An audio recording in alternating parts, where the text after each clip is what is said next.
welcome back to my playthrough of Final Fantasy XIII. So this is probably going to be quite a short video because for this video I just want to show you this teleport stone. It's a teleport stone, but this is also a Cie'th stone mission, and it's a Rakshasa.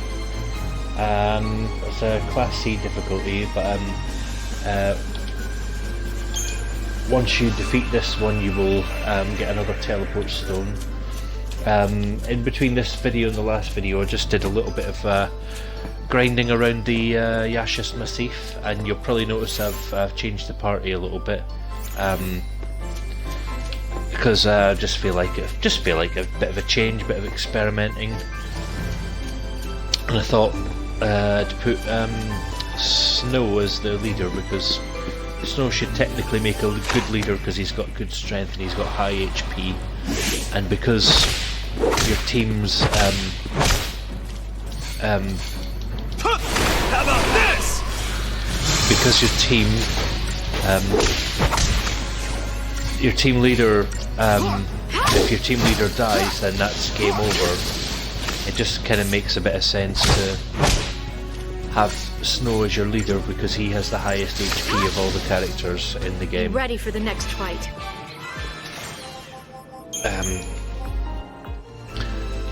So yeah, as you play through, you've probably already discovered, but all the players have their own strengths and weaknesses, and they've all got their ideal roles.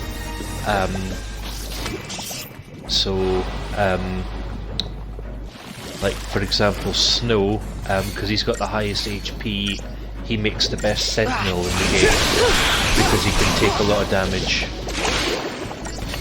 from.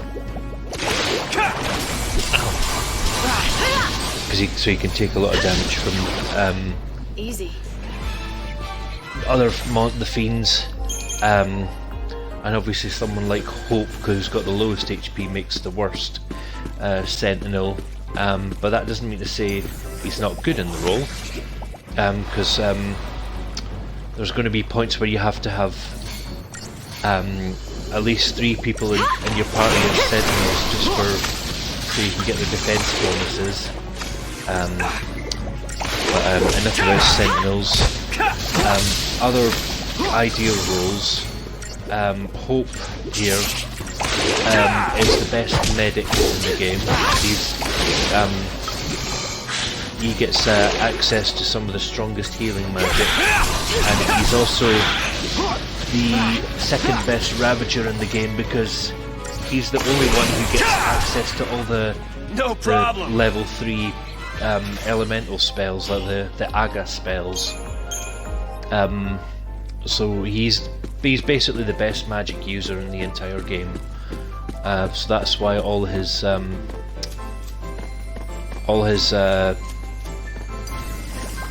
weapons, his best weapons, are just purely magic based. Lightning also makes a good Ravager because Ravagers, as well as their magic, they also have their elemental strikes, and she has access to all the elemental strikes and all the elemental spells. So that's why she's the best Ravager, because she's pretty good at her strength and magic. So that's why she makes the best Ravager.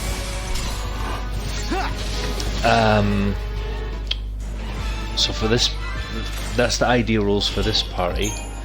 The other roles for the other team, Saz makes the best synergist, but only because he has access to haste quite early on.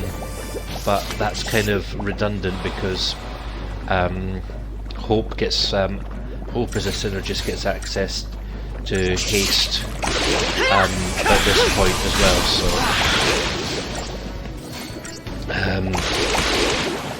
that kind of just makes Saz's strength as a synergist kind of redundant. But that doesn't mean to say Saz isn't a good character. He does have quite high magic. No problem.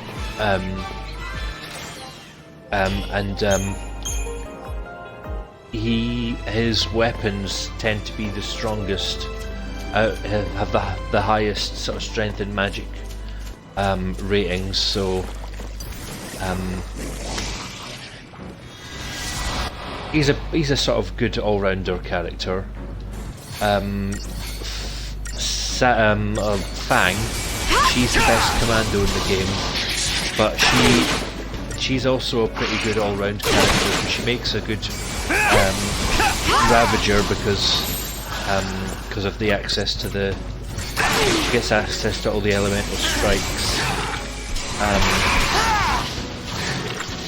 She makes a decent saboteur, and she makes an okay sentinel because she's got the second highest HP in the game. So Fang is probably one of the best all-round characters in the game. That's why I generally like having her in the party. I just don't have her in just now, just because I'm experimenting just now. And Vanille, she's the best saboteur in the game. She also makes a good Ravager and a good medic, and she, like Hope, also is one of the best magic users in the game.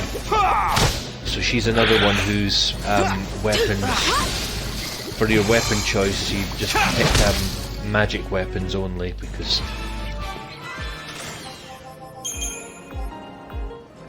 of her magic spells. And also and the next, right, I'll stop talking about roles for a second, because this is the hunt. Now your best bet, get rid of the flans first and switch to the Tri-Disaster,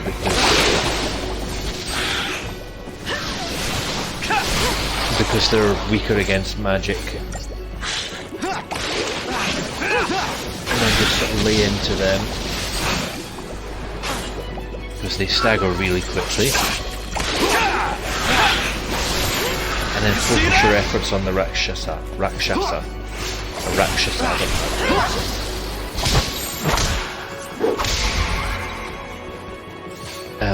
Yeah, just do the relentless assault.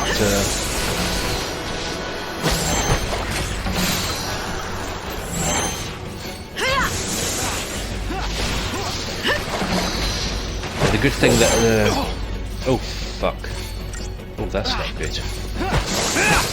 Just as well that I have Snow and Hope as Snow and Lightning as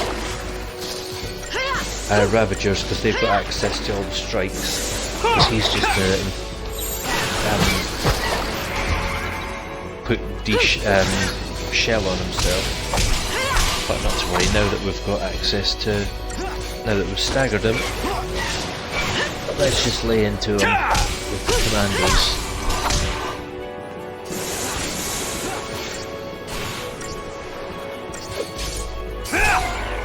There we go. Not too difficult, but obviously you're going to need to do that a lot quicker if you want to get the 5-star. Ooh, but Collector Catalogue, though, that is a really, really useful accessory, because that increases, I'll equip Snow with that, that increases the odds of obtaining items after battles. So that's handy if you're doing some farming for some items for weapon upgrading, or if you're farming for items to sell to get some money. So yeah, very useful item. And you'll now have access to that teleport stone in the base camp. So that's all I really wanted to show you for this broadcast.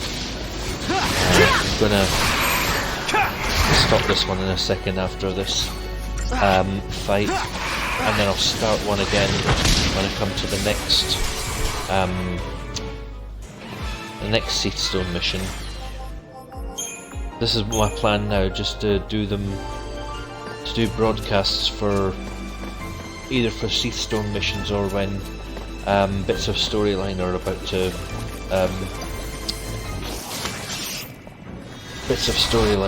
to occur, because you probably really won't want to watch me grinding these areas too much, because it'll get a bit boring after a while. And also when I have to take on significantly strong enemies,